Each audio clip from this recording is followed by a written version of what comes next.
Hello students, welcome to Ritesh online classes YouTube channel.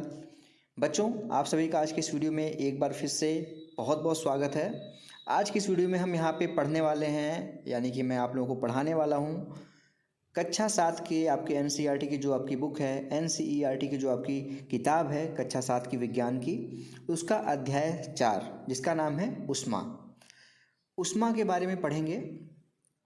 आज की video अगर आप पूरी देखते हैं तो आप लोगों को इस चैप्टर से कोई भी क्वेश्चन पूछता है कभी भी आप लोग 100% आंसर कर पाएंगे, इस बात की मैं गारंटी लेता हूँ अगर आप लोग कंप्लीट वीडियो देखते हैं और ध्यान से देखते हैं। तो अगर वीडियो देखने के बाद अगर आप लोगों को लाभ मिलता है, इस वीडियो से हेल्प मिलती है इस वीडियो से, तो प्लीज़ वीडियो को लाइक ज़रूर करिएगा। वीडियो के नीचे थम्स अप का बटन होगा लाइक का, उस पर क्लिक करके लाइक कर दीजिएगा।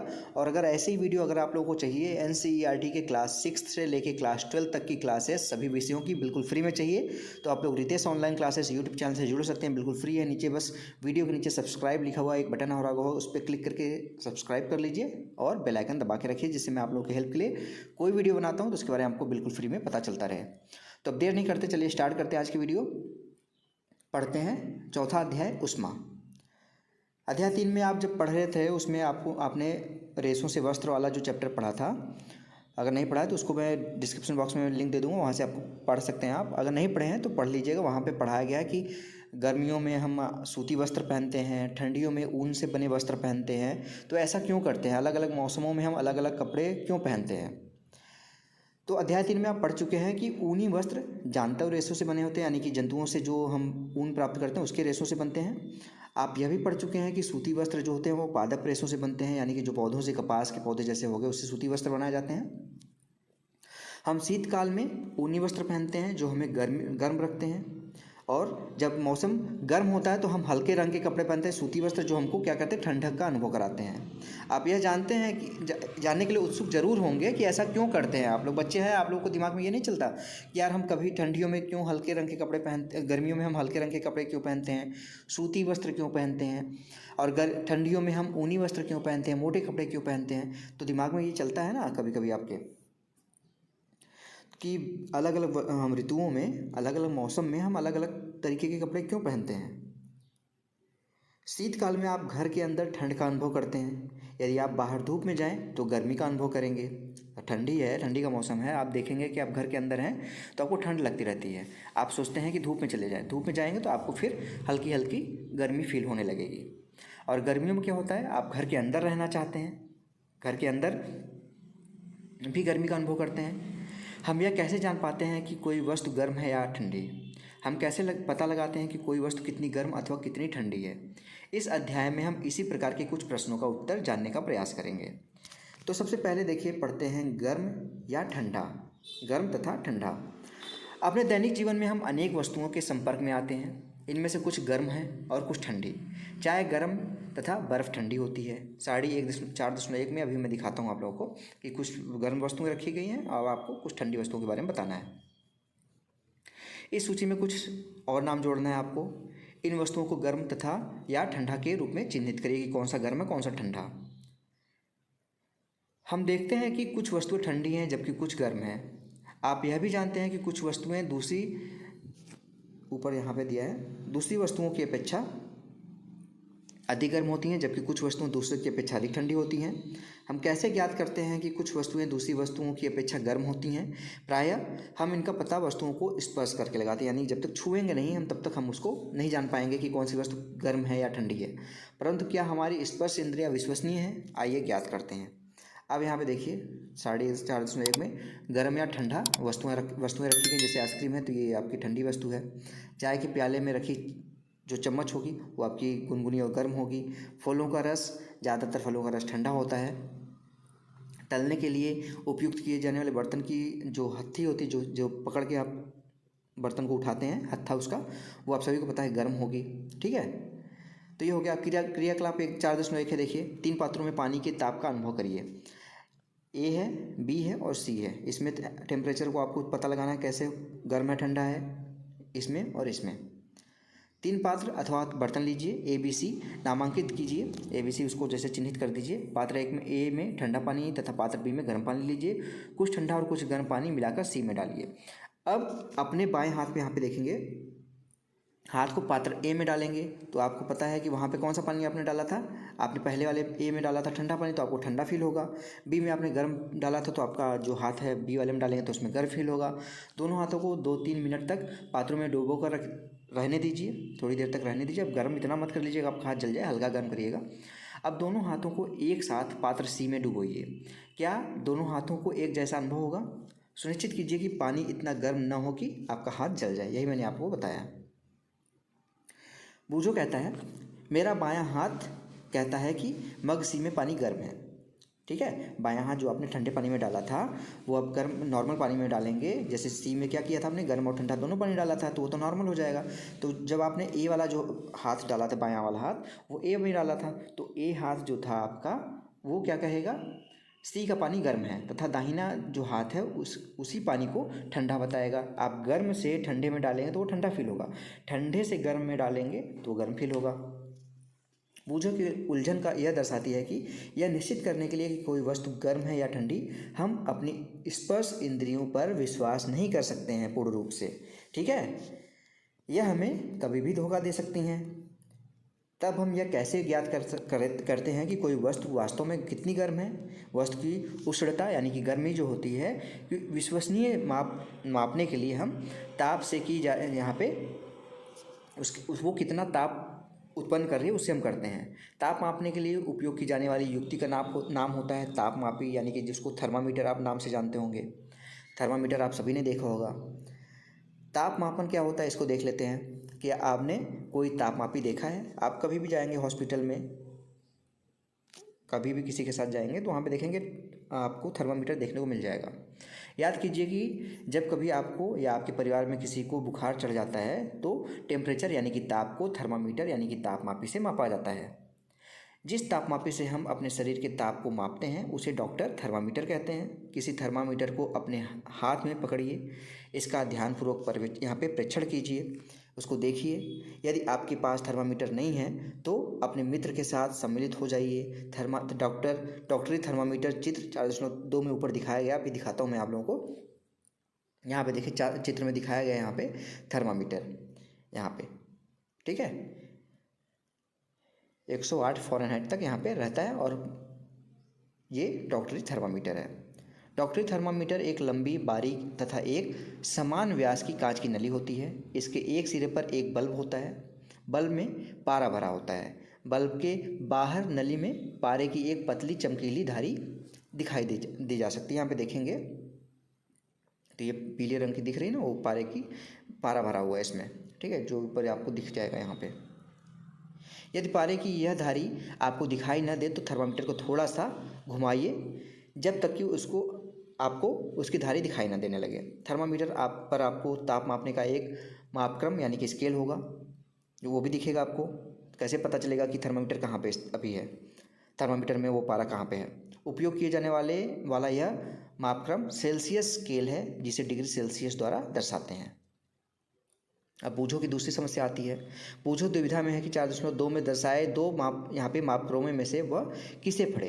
पहली ने उसे बताया कि भारत में हमने सेल्सियस स्केल को अपनाया है और हमें इसी स्केल का उपयोग करना चाहिए। दूसरा मापक्रम फ़ारेनहाइट का है, जो एफ से लिखा गया है। इसका परिसर 94 से 108 डिग्री तक होता है। इसे पहले प्रयोग किया जाता था। देखेंगे यहाँ पे जो मैंने दिखाया ना, ऊपर देखेंगे यहाँ पे सी लिखा है, यहाँ पे एफ लिखा है। तो हम लोग जो भारत में अपनाते हैं ये अपनाते हैं, लेकिन पहले ये यूज होता था फ़ारेनहाइट वाला। डॉक्टरी थर्मामीटर में हम 35 डिग्री सेल्सियस से 42 डिग्री सेल्सियस के ताप ही माप सकते हैं। क्रियाकलाप है थर्मामीटर में ताप मापना। कैसे मापेंगे, आइए यह सीखें कि थर्मामीटर को कैसे पढ़ा जाता है। काफ़ी लोग, आपको थर्मामीटर दे दिया जाएगा तो आप क्या पढ़ लेंगे। अगर आपको नहीं पता कैसे उसको देखना है तो यहाँ पे देख के सीख सकते हैं। सबसे पहले इसके किन्हीं दो क्रमागत यानी कि लगातार जो है एक के बाद एक बड़े चिन्हों द्वारा निरूपित ताप के अंतर को नोट कीजिए। इन दोनों चिन्हों के बीच भागों की संख्या यानी कि छोटे चिन्हों द्वारा दर्शाए गए जो डॉट डॉट डॉट है उसको नोट कीजिए। मान लीजिए दो बड़े चिन्हों के बीच 1 डिग्री का अंतर है तथा इन चिन्हों के बीच 5 भाग है, तब यह छोटा भाग कितना हो जाएगा, 1/5 हो जाएगा। एक हिस्सा जो होगा उसका, अगर उसके बीच में 5 है तो, अर्थात 0.2 डिग्री सेल्सियस, यानी कि यहाँ पे 1 का 5वां हिस्सा। ठीक है। उपयोग करने से पहले थर्मामीटर को अच्छी प्रकार धो लीजिए। धोने के लिए किसी प्रतिरोधी यानी कि रोगाणु रोधक जो होता है जिससे कीटाणु मर जाते हैं, धोकर उपयोग करना सुरक्षित रहता है। अब इसे अपने हाथ में कस कर पकड़िए और कुछ यहाँ पे झटके दीजिए, यानी हिलाइए उसको हल्का सा। झटके देने से पारा का तल नीचे आ जाएगा। सुनिश्चित कीजिए कि यह 35 डिग्री सेल्सियस पे आ गया है। सबसे नीचे का रीडिंग यही है। अब थर्मामीटर में के बल्ब को अपनी जीभ के नीचे रखिए। जीभ जैसे उठाएंगे ना तो उसके नीचे का जो हिस्सा होता है वहाँ पे रखिए। 1 मिनट के पश्चात थर्मामीटर को बाहर निकालिए और उसका पाठक्रम नोट कीजिए। यह आपके शरीर का ताप दर्शाएगा। ताप को सदैव इसके मात्रक डिग्री सेल्सियस के साथ व्यक्त करना चाहिए। आपके अपने शरीर का ताप कितना नोट किया? मानव शरीर का जो नॉर्मल टेम्परेचर होता है वो 37 डिग्री सेल्सियस है। ठीक है, ध्यान दीजिए कि ताप को इसके मात्रक के साथ व्यक्त करना। ऐसा नहीं कि आप बस 37 लिख दीजिए, डिग्री सेल्सियस भी लिखेंगे आप। ठीक है, पहली ने अपने शरीर का ताप मापा, वह चिंतित हो गई क्योंकि यह ठीक 37 यानी कि 37 डिग्री नहीं था। तो ये इतना चिंता की बात नहीं है, ऊपर नीचे थोड़ा बहुत होता रहता है। आइए पहेली को विश्वास दिलाए कि उसके साथ कोई समस्या नहीं है। क्रियाकलाप 4.3 है। डॉक्टरी थर्मामीटर की सहायता से अपने कुछ मित्रों कम से कम 10 के शरीर का ताप मापिए। अपने प्रेक्षकों को 4.2 में अंकित कीजिए। अब यहाँ पे देखेंगे डॉक्टरी थर्मामीटर उपयोग करने के लिए आवश्यक सावधानियाँ। क्या क्या सावधानी है आपको बरतना है? थर्मामीटर को उपयोग से पहले और उपयोग के बाद पश्चात धोना चाहिए। धोने के क्योंकि आपके अपने मुंह में डालेंगे उसको जीभ के नीचे, तो आपका जो भी लार्वा होगा उसमें चिपक जाएगा। तो दूसरा कोई यूज करेगा तो उसको भी, अगर आपको कोई बीमारी है तो उसको हो सकती है, या फिर पहले से किसी ने यूज किया था उसको उसने नहीं धोया तो आप यूज करें तो आपको बीमारी हो सकती है। इसलिए उसको धो लें अच्छे तरीके से। ठीक है, एंटीसेप्टिक से। सुनिश्चित कीजिए कि उपयोग से पहले जो पारा था वो 35 डिग्री सेल्सियस पे था। वो पहले से जीरो पे, एक तरह से कह सकते हैं जीरो पे है, तभी तो आप उसको सही माप सकते हैं। तो 35 डिग्री सेल्सियस उसका मान लीजिए जीरो है, तो 35 डिग्री सेल्सियस पे है कि नहीं ये देख लीजिए। थर्मामीटर को पढ़ते समय पारे का तल दृष्टि रेखा की सीधी में होना चाहिए। ऐसा नहीं कि वो 37 पे है, थोड़ा सा ऊपर है तो आप 37 से ऊपर हो जाएगा, 37 के नीचे है तो 37 से नीचे तुरंत आ जाएगा। लेकिन ध्यान से देखिए कि वो 37 पे है कि नहीं।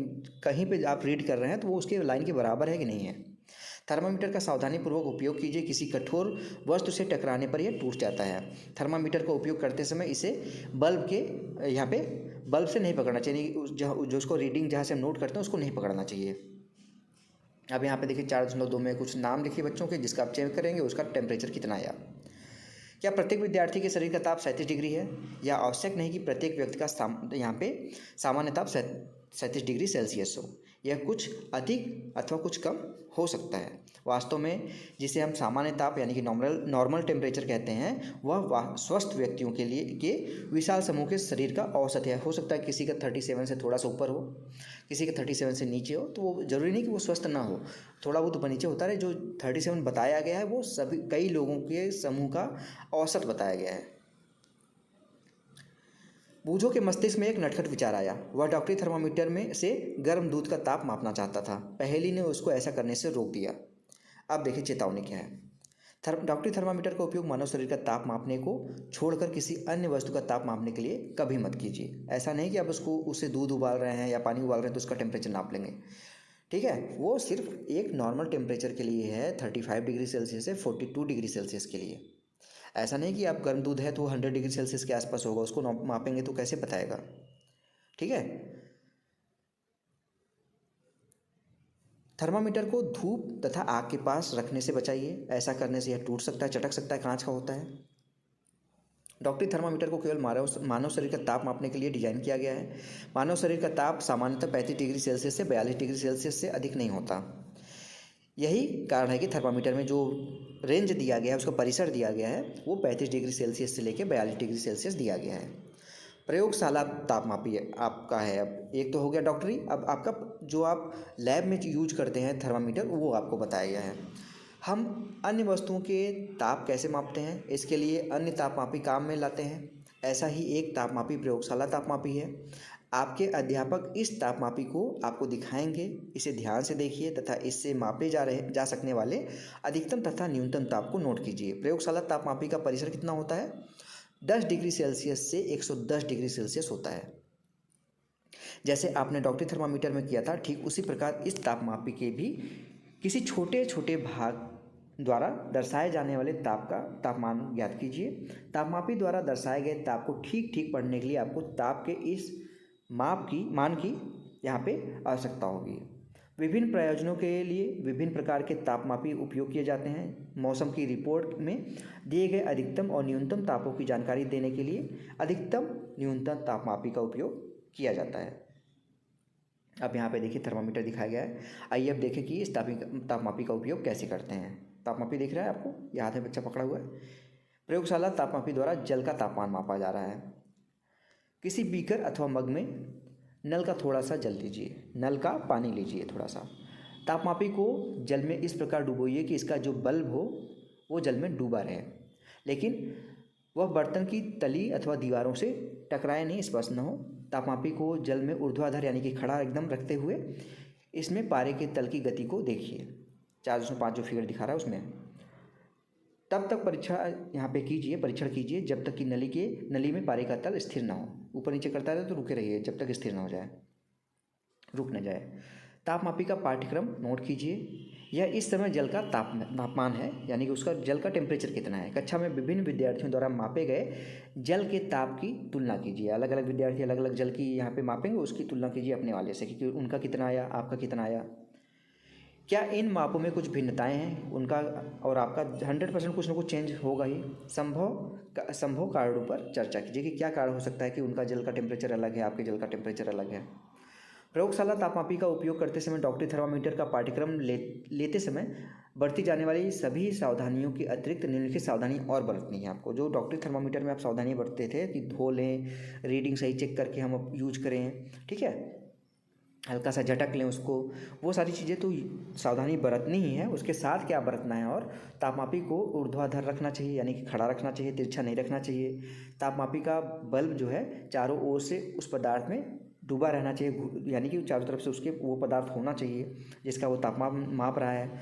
बल्ब बर्तन की दीवारों से नहीं छूना चाहिए। बूझों को अब समझ में आ गया कि उच्च ताप को मापने के लिए डॉक्टरी थर्मामीटर का उपयोग क्यों नहीं करना चाहिए, लेकिन वह अब भी उलझन में है कि क्या प्रयोगशाला तापमापी द्वारा उसके शरीर का तापमान मापा जा सकता है। ठीक है, तो इसको भी जान लेते हैं। आइए इस प्रश्न का उत्तर खोजने का प्रयास करें। किसी बीकर या मग में थोड़ा सा गर्म जल लीजिए। तापमापी के बल्ब को जल में डुबोइए। पारे के तल के स्थिर होने तक परीक्षा कीजिए। जब पारे का तल स्थिर हो जाए तो ताप नोट कीजिए। अब तापमापी को जल से बाहर निकालिए। ध्यानपूर्वक देखिए कि अब क्या होता है। क्या आप देखते हैं कि जैसे ही तापमापी को जल से बाहर निकालते हैं पारे का तल गिरने लगता है। इसका अर्थ है कि किसी प्रयोगशाला तापमापी द्वारा ताप का पाठ्यक्रम तभी नोट करना चाहिए जब वो उस जल में डूबा रहे। ठीक है, निकालते उसका टेम्परेचर चेंज हो जाता है। स्मरण कीजिए कि आपने अपने शरीर का ताप मापते समय आपको पाठ्यक्रम नोट करने के लिए थर्मामीटर को मुंह से बाहर निकालना पड़ा था या फिर नहीं। आपने वहाँ पे थर्मामीटर बाहर निकाला मुंह से तभी तो देखा, मुंह में डाले देख लिए ना, इसलिए ये चेंजेस है। अभी दिखाता हूँ मैं आप लोगों को। आप प्रयोगशाला तापमापी को अपने शरीर का ताप मापने के लिए उपयोग कर सकते हैं। स्पष्ट है कि प्रयोगशाला तापमापी का उपयोग इस प्रयोजन के लिए सुविधाजनक नहीं होगा। जैसे बड़ा सा होता है वो थोड़ा सा आप मुंह में डालेंगे। अब ये जब मुंह में डालें थर्मामीटर वो वाला प्रयोगशाला वाला, तो मुंह में डाले आपको टेम्परेचर नोट करना होगा, क्योंकि जैसे मुंह से बाहर निकालेंगे वो तुरंत ही उसका टेम्परेचर डाउन हो जाएगा। ठीक है, स्पष्ट है कि प्रयोगशाला तापमापी का उपयोग इस प्रयोजन के लिए सुविधाजनक नहीं है। डॉक्टरी थर्मामीटर को मुंह से बाहर निकाल लेने पर पारे का तल नीचे या ऊपर नहीं होता। क्यों नहीं होता, अब बताइए आप। किसी डॉक्टरी थर्मामीटर या का फिर से परीक्षण कीजिए।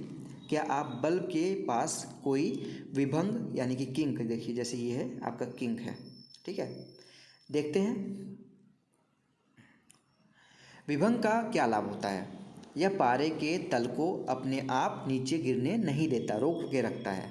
ठीक है, बूझो यह जानने के लिए उत्सुक है कि जब तापमापी का बल्ब किसी वस्तु के संपर्क में आता है तो पारे के तल में परिवर्तन क्यों होता है। इसीलिए कहते हैं ना कि जब तापमापी का यूज करिए तो उसको किसी जैसे बर्तन में जिसमें जल रखा है या कुछ भी रखा है जिसका ताप आप टेम्परेचर माप रहे हैं, उस बर्तन के सतह से ना टच हो। तो इसको भी देख लेते हैं। तापमापी में पारे के प्रयोग के विषय में अनेक चिंताएं हैं। पारा एक विषाक्त पदार्थ है और यदि तापमापी टूट जाए तो इसका निपटाना अत्यंत कठिन होगा, आपके मुंह में चला जाएगा तो दिक्कत होगी। आजकल अंकित नापमापी यानी कि डिजिटल जो देखेंगे आपके घर में भी होगा, उस पर लिख के आ जाता है कि हाँ इतना है, देखने की जरूरत नहीं पड़ती कि कितने पे है पारा, कितना पे नहीं है, जिससे पारे का उपयोग नहीं होता। अब ऊष्मा का स्थानांतरण पढ़ते हैं कि ट्रांसफ़र कैसे होती है ऊष्मा। संभवतः आपने देखा होगा कि जब किसी बर्तन को ज्वाला पर रखते हैं यानी कि आग पे रखते हैं तो वह तप्त हो जाता है, गर्म हो जाता है। इसका कारण यह है कि ऊष्मा ज्वाला से बर्तन की ओर जाती है। जब बर्तन को ज्वाला से हटा देते हैं तो यह धीरे धीरे ठंडा हो जाता है। यह ठंडा क्यों हो जाता है? ऊष्मा बर्तन में से परिवेश की ओर स्थानांतरित हो जाती है। इस प्रकार आप समझ सकते हैं कि दोनों स्थितियों में ऊष्मा गर्म वस्तु से ठंडी वस्तु की ओर प्रवाहित होती है, यानी बहती है, गर्म से ठंडे की ओर। वास्तव में ऊष्मा सदैव गर्म वस्तु से अपेक्षाकृत ठंडी वस्तु की ओर प्रवाहित होती है, यानी कि जिधर गर्म है उधर से ठंडे की तरफ जाएगी। वो पहले जानना चाहती है कि क्या इसका अर्थ है कि दो वस्तुओं का ताप समान हो तो ऊष्मा स्थानांतरण नहीं होगा। अब भाई यही कहा गया है ना यहाँ पे कि गर्म से ठंडे की ओर जाएगी, लेकिन अगर दोनों वस्तुओं का टेम्परेचर सेम है, एक कोई बर्तन है उसका भी 25 डिग्री सेल्सियस है, दूसरे बर्तन का भी 25 डिग्री सेल्सियस है, तो क्या ऊष्मा का स्थानांतरण होगा कि नहीं होगा, ये पूछ रही है ये पहली। इसको भी देख लेते हैं, आइए इसको भी खोज लेते हैं। क्रियाकलाप 406 के द्वारा देखते हैं। एल्यूमिनियम या लोहे जैसी किसी वस्तु की एक छड़ अथवा चपटी पट्टी लीजिए।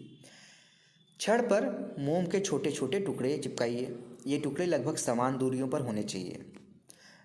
छड़ के एक सिरे को एक प्रयोगशाला स्टैंड पर रखिए, कस दीजिए उस पर।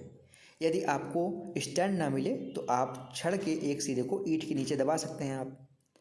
अब छड़ के दूसरे सिरों को गर्म कीजिए और ध्यान दीजिए, मोम के टुकड़े का क्या होता है? क्या ये टुकड़े गिरना प्रारंभ कर देते हैं? कौन सा टुकड़ा सबसे पहले गिरेगा और कौन सा टुकड़ा बाद में गिरेगा? क्या आप सोचते हैं कि ऊष्मा ज्वाला के सबसे निकट जो सिरा होता है वहाँ से दूर के सिरे पर स्थानांतरित होती है?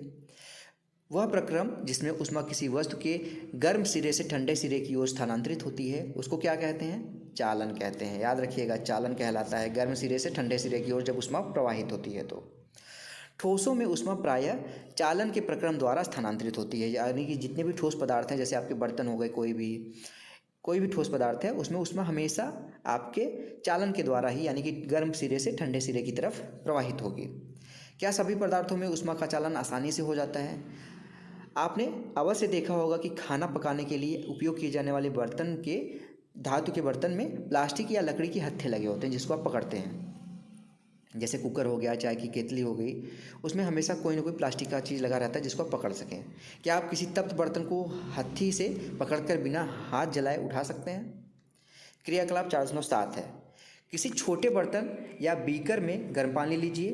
कुछ वस्तुएं जैसे इस्पात, स्टील की चम्मच, प्लास्टिक का स्केल, पेंसिल तथा विभाजनी यानी कि डिवाइडर एकत्र कीजिए।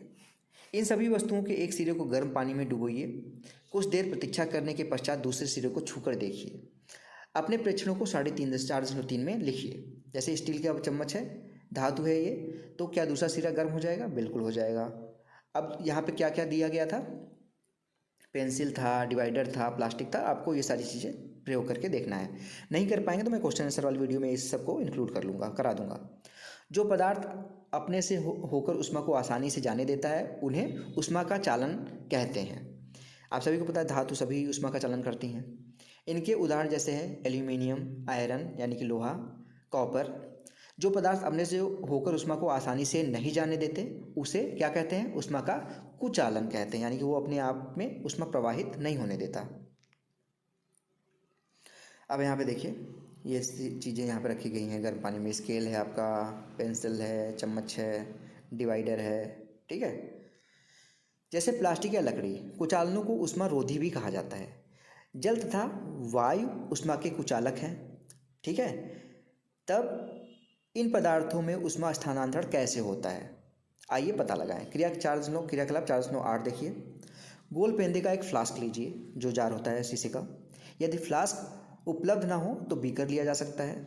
इसे जल से 2/3 भरिए, यानी कि उसमें से 2/3 हिस्सा उसका 60-65% 66% हिस्सा भर दीजिए। इसको किसी यहाँ पे तिपाए पर रखिए, यानी कि जो 3 गोड़े का आता है यहाँ पे, जो आपको प्रयोगशाला में देखने को मिलता है, ठीक है, पे रखिए। अथवा फ्लास्क को रखने का कोई ऐसा प्रबंध कीजिए जिस पे वो आसानी से टिका रहे। नीचे एक मोमबत्ती रखकर इसे गर्म कर सकते हैं। फ्लास्क में जल के स्थिर होने की प्रतीक्षा कीजिए। एक स्ट्रॉ, जिससे पानी निकालते हैं, नारियल पानी पीते हैं ना, तो स्ट्रॉ से पीते हैं ना आप, की सहायता से फ्लास्क के पेंदे तक पर पोटेशियम परमैंगनेट का एक क्रिस्टल धीरे से रखिए। अब क्रिस्टल के ठीक नीचे मोमबत्ती जलाकर जल को गर्म कीजिए। अपने प्रेक्षणों को नोटबुक में लिखिए तथा जो कुछ आप देख रहे हैं उसका चित्र भी बनाइए। जब जल को गर्म करेंगे तो ज्वाला के पास का जल गर्म हो जाता है। गर्म जल ऊपर उठता है, आप सभी को पता है, गर्म जल ऊपर उठेगा, ठंडा जल उसका जगह लेगा। इस गर्म जल के आसपास का ठंडा जल उसका स्थान ले लेगा, लेने के लिए आ जाता है। फिर यह जल भी गर्म होकर ऊपर उठता है और आसपास के जल फिर इसके स्थान ले लेते हैं। यह प्रक्रिया तब तक होती रहती है जब तक सारा जल गर्म न हो जाए। उष्मा स्थानांतरण की इस विधि को क्या कहते हैं? संवहन कहते हैं। याद रखिएगा, एक तो चालन हो गया, एक होता है संवहन। जैसे गर्म जल यहाँ पे है, चारों तरफ ठंडे जल है, यहाँ पे लाइट जल रही है, वो उष्मा, तो यहाँ का जल गर्म होके ऊपर जाएगा और ये ठंडा, इसके पास का जो ठंडा जल है वो इसकी जगह आ जाएगा। फिर ये ऊपर जाएगा गर्म होके, यहाँ का ठंडा पानी यहाँ आ जाएगा। जब तक ये सारा पानी गर्म नहीं हो जाता, इसको क्या कहते हैं? संवहन कहते हैं। ठीक है, पोटेशियम परमैंगनेट इसीलिए डाला गया था, वो दिखाने के लिए, वो बैंगनी कलर का होगा तो वो दिखाएगा कि गर्म जल ऊपर की तरफ जा रहा है और ठंडा जल उसका स्थान ले रहा है। वायु में उष्मा का स्थानांतरण किस प्रकार होता है? धुआं किस दिशा में जाता है? उष्मा स्रोत के पास की वायु गर्म होकर ऊपर उठ जाती है, यानी कि उष्मा के पास की जो वायु होती है वो गर्म होकर ऊपर उठ जाती है। वहाँ पर क्या आ जाएगा? ठंडी वायु आ जाएगी। इस प्रकार यह वायु भी गर्म हो जाती है और यह प्रक्रिया चलती रहती है। क्रियाकलाप 4.9 द्वारा आप इस विचार की पुष्टि कर सकते हैं। 4.9 देखिए, यहाँ पे एक मोमबत्ती जलाइए, अपने एक हाथ को ज्वाला के ऊपर तथा दूसरे हाथ को ज्वाला के पास में रखिए। क्या आपके दोनों हाथ समान गर्म होंगे? ठीक है, आप देखिए क्या अनुभव करते हैं, ऊपर वाला गर्म होगा ज़्यादा या पास वाला? यदि नहीं तो कौन सा हाथ ज़्यादा गर्म होगा, ऐसा क्यों? अब यहाँ पे देखिए, इस तरीके से रखना है। मोमबत्ती है, उसके साइड में एक हाथ रखा गया, एक उसके लौ के सीधे ऊपर। ये करिएगा मत, जल जाएगा हाथ, ऐसे गर्म प्रयोग मत करिएगा। सावधान, अपने हाथ को ज्वाला से सुरक्षित दूरी पर रखिए जिससे आपके हाथ जल न पाए। ध्यान दीजिए, ऊपर की ओर वायु संवहन द्वारा गर्म वायु ऊपर जाएगी, इसलिए ज्वाला से ऊपर जो हाथ रखा गया है गर्मी अनुभव करता है। तथापि पास की जो वायु संवहन द्वारा गर्म नहीं हो पाती, इसलिए यह वायु लौ के ऊपर की वायु जैसी गर्म नहीं होगी। यानी कि जो ये वाला हाथ है वो ज़्यादा गर्म ही फील करेगा इस हाथ के कंपेयर में। ठीक है, तटीय क्षेत्रों में रहने वाले लोग इस एक मनोरंजक परिघटना का अनुभव करते हैं। दिन के समय स्थल, यानी कि जो ज़मीन होती है, जल की अपेक्षा शीघ्र गर्म हो जाता है। स्थल के ऊपर की वायु गर्म होकर ऊपर उठती है। इसका स्थान लेने के लिए समुद्र की ओर से ठंडी वायु स्थल की ओर बहती है। चक्र को पूरा करने के लिए स्थल की ओर से गर्म वायु समुद्र की ओर बह जाती है, यानी कि जो गर्म वायु ऊपर से है वो समुद्र की तरफ गई और समुद्र की जो ठंडी वायु थी वो स्थल की ओर आ गई। समुद्र की ओर से आने वाली वायु को समुद्र समीर कहते हैं। समुद्र समीर की ठंडी वायु का लाभ उठाने के लिए तटीय क्षेत्रों के भवनों में खिड़कियां समुद्र की ओर बनाई जाती हैं, जैसे ठंडी वायु उनके घर में आती रहे। रात्रि में यह प्रक्रम ठीक विपरीत हो जाता है। समुद्र का जल स्थल की अपेक्षा धीमी गति से ठंडा होता है और जमीन तो जल्दी ठंडा हो जाएगा, इसलिए स्थल की ओर से ठंडी वायु समुद्र की ओर बहती है। यहाँ पे देखिए, समुद्री समीर है, जब यहाँ पे ठंडा पानी समुद्र की तरफ से ज़मीन की तरफ आएगा, और रात में क्या होता है, थल समीर जो होता है, जो यहाँ पे जल्दी ठंडा हो जाएगा, तो यहाँ का समीर वापस जाएगा इधर, तो इसको थल समीर कहते हैं। ठीक है, ये होता है आपका थल समीर और आपका समुद्र समीर।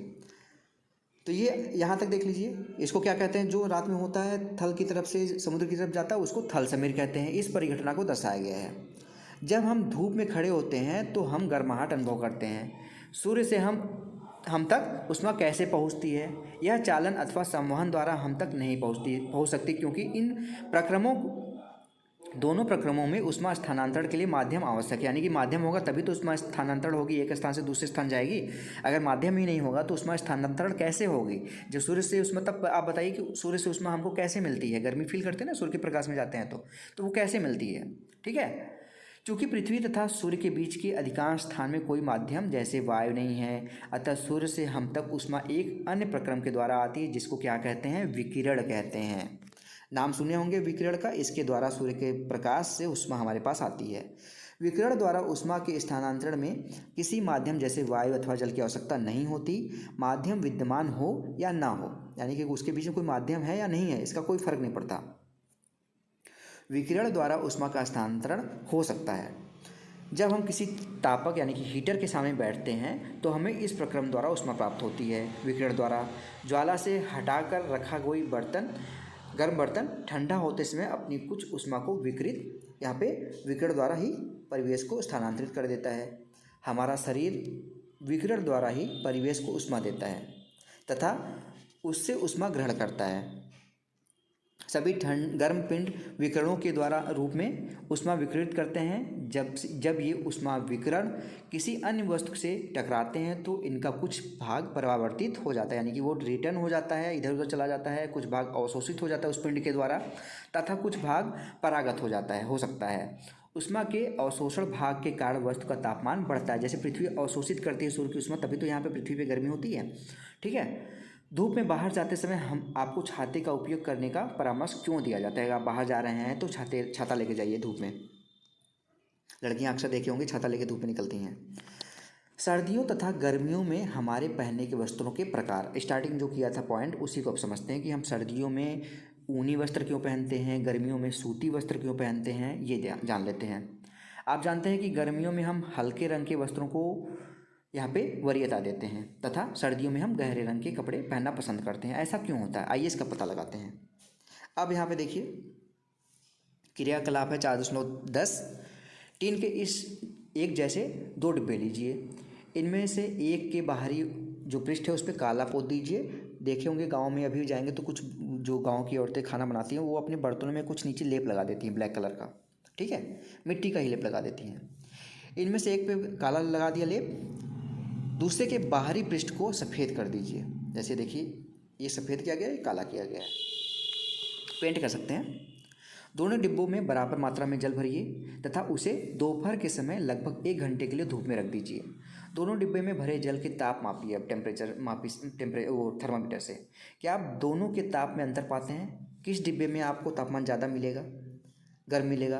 केवल जल को छूकर भी आप दोनों के अंतर पता लगा सकते हैं, इतना अंतर होगा। क्रियाकलाप 4.2 में उपयोग किए गए दोनों डिब्बे लीजिए। इन दोनों के में समान मात्रा में समान ताप लगभग 60 डिग्री सेल्सियस का गर्म जल भरिए। दोनों डिब्बों को किसी कमरे में अथवा छाया में रखिए। 10 से 15 मिनट के पश्चात प्रत्येक डिब्बे के जल का ताप ज्ञात कीजिए कि कितना टेम्परेचर है। क्या दोनों डिब्बों में जल का ताप समान दर से कम हुआ है? क्या इन क्रियाकलापों से यह निष्कर्ष निकाल सकते हैं कि गर्मियों में सफ़ेद या हल्के रंग के वस्त्र अथवा सर्दियों में गहरे रंग के वस्त्र पहनना अधिक आरामदायक क्यों प्रतीत होता है? गहरे रंग के पृष्ठ अपेक्षाकृत अधिक ऊष्मा अवशोषित करते हैं, यानी कि जल्दी वो ऊष्मा को अवशोषित करते हैं। ठीक है, जो सफ़ेद होगा वो कम जल्दी ऊष्मा को अवशोषित करेगा, काला जो रंगेंगे आप पेंट करेंगे वो ऊष्मा को ज़्यादा तेज़ी से अवशोषित कर लेगा। इसलिए सर्दियों में गहरे रंग के कपड़े पहनते हैं जिससे ऊष्मा आपको जो भी मिल रहा है वो अवशोषित हो जाए उस कपड़े के द्वारा और आपको गर्मी का एहसास हो। और जो हल्के कलर के कपड़े होंगे वो ऊष्मा को अवशोषित नहीं करते हैं, वो तुरंत ही रिलीज कर देते हैं, तो उसमें आपको गर्मी कम लगेगी वहाँ पे आपको। इसलिए गर्मियों में आपको कहते हैं कि हल्के रंग के कपड़े पहनिए और सूती वस्त्र पहनिए, जिससे सूती वस्त्रों में देखेंगे कि रेसे रेसे से होते हैं जो आपको हवा आर पार जाती है तो आपको ठंडक का एहसास कराती है। ठीक है, अब यहाँ पे देखिए हम अपने घरों को ठंडा या गर्म रखने के लिए कोयला या लकड़ी जैसे ईंधन अथवा विद्युत का उपयोग करते हैं। क्या ऐसे भवन बनाना संभव है जिन पर बाहर की गर्मी या सर्दी का कोई प्रभाव न पड़े? भवन की बाहरी दीवार को यदि ऐसा बनाया जाए कि उससे बीच में वायु की एक परत बंद हो जाए तो ऐसा संभव हो सकता है। ऐसा करने की एक विधि है कि भवन निर्माण में खोखली ईंटों का प्रयोग किया जाए। आप आजकल के देखेंगे शहरों में खोखली ईंटों का प्रयोग कर रहे हैं जिससे बाहर का कोई असर ना पड़े घर के अंदर। बाहर गर्मी है तो भी घर के अंदर उतनी गर्मी नहीं होगी, बाहर ठंडी है तो घर के अंदर उतनी ठंडी नहीं होगी। ठीक है, बाहर को परावर्तित कर देगा जो सफ़ेद वाला हिस्सा है, तो इसलिए गर्मियों में हमें हल्के और सूती वस्त्र पहनने में आरामदायक महसूस होता है। सर्दियों में ऊनी वस्त्र हमें उष्ण बनाए रखते हैं। सर्दियों में हम ऊनी वस्त्र पहनते हैं। ऊन ऊष्मा रोधी है। इसके अतिरिक्त ऊन के रेशों के बीच में वायु यानी फंसी रह जाती है। देखें रेशे बड़े बड़े होते हैं। यह वायु हमारे शरीर की ऊष्मा को बाहर यहाँ पे देखिए को ठंडे परिवेश की ओर विकृत होने से रोकती है। अतः हमें उष्णता का अनुभव होता है, यानी गर्मी का अनुभव होता है। मान लीजिए सर्दियों में आपको एक मोटे कंबल अथवा एक के ऊपर एक जुड़े दो पतले कंबलों में चुनाव करना हो कि आपको एक मोटा कंबल दे दिया जाए या फिर दो पतले पतले कंबल दे दिए जाएँ, तो आप किसका चुनाव करेंगे? याद रखिए, दो पतले जो कंबल होंगे उनके बीच में वायु की परत होगी जो आपको ज़्यादा गर्मी का एहसास कराएगी, यानी कि एक मोटे कंबल से ज़्यादा गर्मी आपको दो पतले कंबल करा सकते हैं। अब इस चैप्टर में आपने क्या सीखा? सेल्सियस स्केल सीखा, चालन सीखा जो ठोस में होता है, ठीक है, चालक होता है, संवहन होता है, कुचालक होता है जो अपने से ऊष्मा नहीं जाने देता, अधिकतम और न्यूनतम तापमापी, ऊष्मा रोधी, थल समीर जो जमीन से समुद्र की तरफ ठंडी ठंडी पहुंच जाती है, समुद्र समीर यानी कि जो समुद्र से जमीन की तरफ आती है ठंडी वायु, विकिरण जिससे हमको ऊष्मा प्राप्त होती है सूर्य के द्वारा, तापमापी, थर्मामीटर, अंकित तापमापी, ठीक है, प्रतिरोधी, ठीक है, ये सारे शब्द सीखे हैं आपने।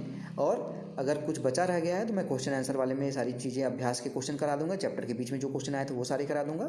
तो अगर वीडियो अच्छी लगी हो, आप लोगों को समझ में आया हो, तो प्लीज़ वीडियो को लाइक करिएगा और ऐसी वीडियो डेली बेसिस पे देखने के लिए Ritesh online classes YouTube channel को सब्सक्राइब कर लीजिएगा। वीडियो के नीचे सब्सक्राइब बटन होगा, इसी वीडियो के नीचे देखेंगे यहाँ पे सब्सक्राइब बटन होगा इधर ही आसपास कहीं, उस पर क्लिक करके सब्सक्राइब कर लीजिएगा। बिल्कुल फ्री है सारी चीज़ें, 1-2 सेकंड का समय लगेगा, क्लिक करके सब्सक्राइब कर लीजिए, साथ ही साथ बेल आइकन जरूर दबा के रखिए। तो फ्रेंड्स मिलते हैं नेक्स्ट वीडियो में, तब तक के लिए आप सभी का बहुत बहुत धन्यवाद। जय हिंद, वंदे मातरम।